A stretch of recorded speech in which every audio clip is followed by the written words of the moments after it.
రాజధాని ఎక్కడ కట్టాలి, ఎలా కట్టాలి, రాజధాని నిర్మాణ బాధ్యతలు ఎవరు తీసుకోవాలనేవి విభజన చట్టంలో చాలా స్పష్టంగా ఉన్నాయి. చంద్రబాబు నాయుడు ఏకపక్షంగా నిర్ణయం తీసుకున్నాడు.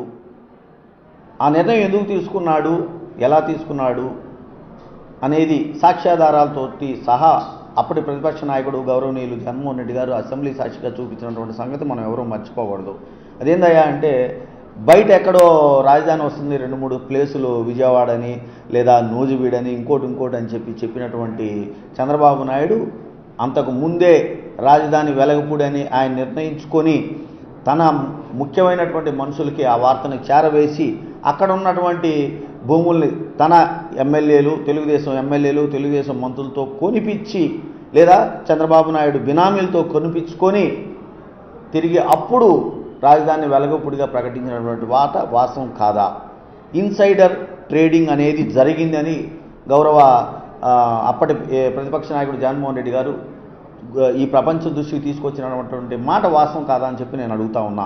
ఒకటి.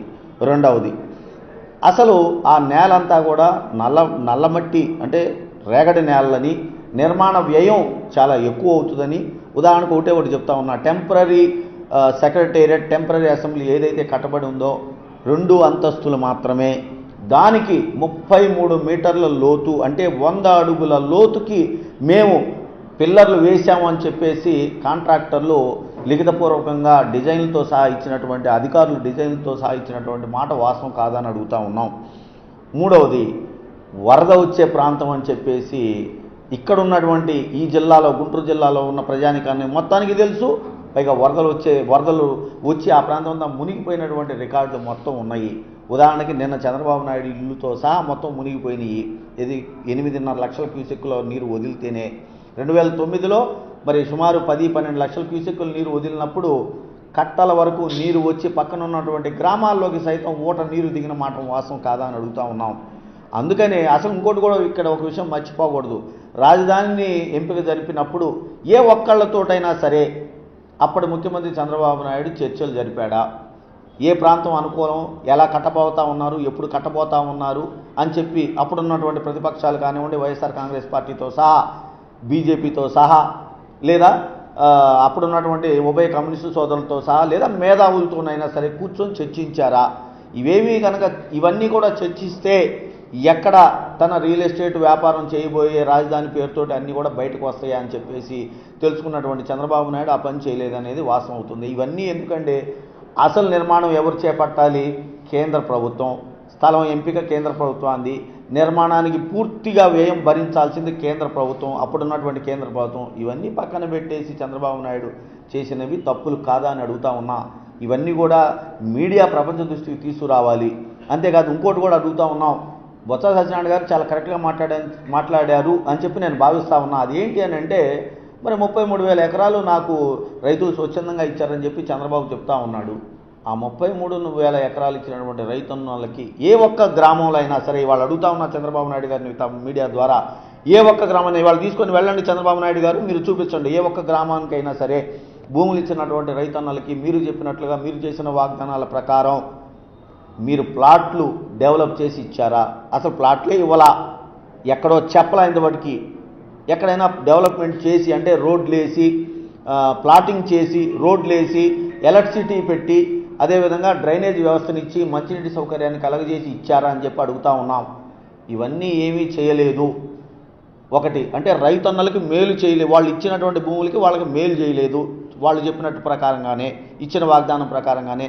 2, పూర్తి స్థాయిలో తెలుగుదేశం అప్పుడున్నటువంటి మంత్రులు, ఎమ్మెల్యేలు, చంద్రబాబు నాయుడు బినామీలతో సహా రైతన్నల భూములు కొట్టేశారా లేదా? ఇది వాస్తవం అవునా కాదా? ఇన్సైడర్ ట్రేడర్ ద్వారా నిరూపితం అయిందా కాదా అని అడుగుతా ఉన్నాం. మూడవది, భారీ స్థాయిలో లక్షల కోట్ల రూపాయల అవినీతి జరిగిందా లేదా రాజధానిలో, రాజధాని పేరుతోటి అని వీటన్నిటినీ కూడా.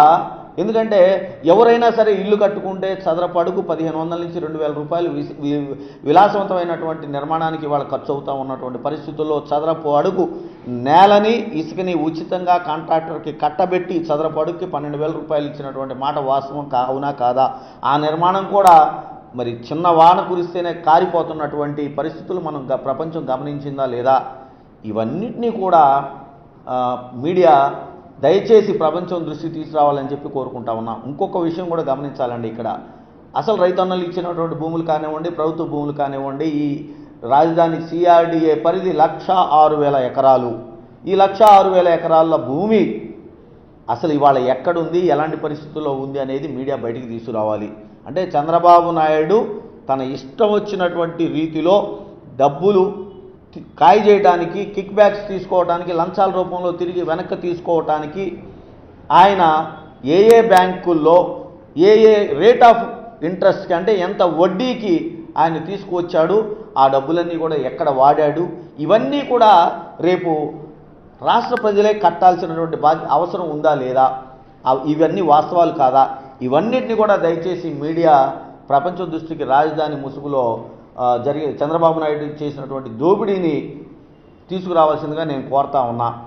అయితే ఈ వాస్తవ పరిస్థితుల్ని మాత్రం మంగళగిరి అదేవిధంగా తాడికొండ రాజధానిలో ఉన్నటువంటి 2 నియోజకవర్గాల ప్రజలు మాత్రం చాలా స్పష్టంగా, ఎందుకంటే చంద్రబాబు నాయుడు తమ భూములు లాక్కొని ఏమీ మాకు ఇవ్వలేదు, మమ్మల్ని మోసం చేశాడు, మా మూడు పంటల సంవత్సరానికి 3 నుంచి 5 పంటలు పండే భూములను లాక్కున్నాడు, ఇవన్నిటినీ కూడా మేము చూస్తూ సహించమని చెప్పేసి ప్రపంచం దృష్టికి తీసుకొచ్చేసింది. అది ఎలా తీసుకొచ్చింది ఈ 2 నియోజకవర్గాలంటే 2014-2019 మధ్య తాడికొండ శాసనసభ తెలుగుదేశం గెలుచుకుంది, 2014-19 మధ్య మంగళగిరి స్థానాన్ని వైసీపీ గెలుచుకుంది. మరి ఈ రోజున అదే తాడికొండ అదే మంగళగిరి 2019 ఎన్నికల్లో భారీ స్థాయిలో మరి లోకేష్ సాక్షాత్తు నిలబడ్డా కూడా ఇక్కడ తాడికొండని అదేవిధంగా మంగళగిరి నియోజకవర్గాలని ప్రజలు తిరిగి జగన్మోహన్ రెడ్డికి కానుకగా ఇచ్చారు అని అంటే చంద్రబాబు నాయుడు రాజధాని పేరుతో చేసినటువంటి దోపిడీ, అన్యాయాలు, అక్రమాలని సహించలేకపోయారు. ఇలా తాడికొండ మంగళగిరి నియోజకవర్గ ప్రజలు ఇచ్చినటువంటి తీర్పుని వాళ్ళు కాబడినటువంటి అన్యాయాన్ని, అక్రమాలని వాళ్ళు బయటికి చూపించారే, అదేవిధంగా గౌరవ మీడియా ఏది వాస్తవాల్ని వెలుగు తీసుకురావాల్సినటువంటి మీడియా దయచేసి ముందు రాజధాని పేరుతోటి చంద్రబాబు నాయుడు లక్షల కోట్ల అవినీతి, అన్యాయాలు, అక్రమాలు వాటన్నిటిని వెలుగు తీసుకొస్తూ ఇవాళ మంత్రి బొత్స సత్యనారాయణ గారు చెప్పినటువంటి వాక్యాలను కూడా సరిసమానంగా చూడవలసిందిగా నేను కోరుకుంటా ఉన్నా. అయినా ఆయన అన్న మాటలో తప్పులేమీ లేవండి, ఉన్న యథార్థాలు, వాస్తవాలు.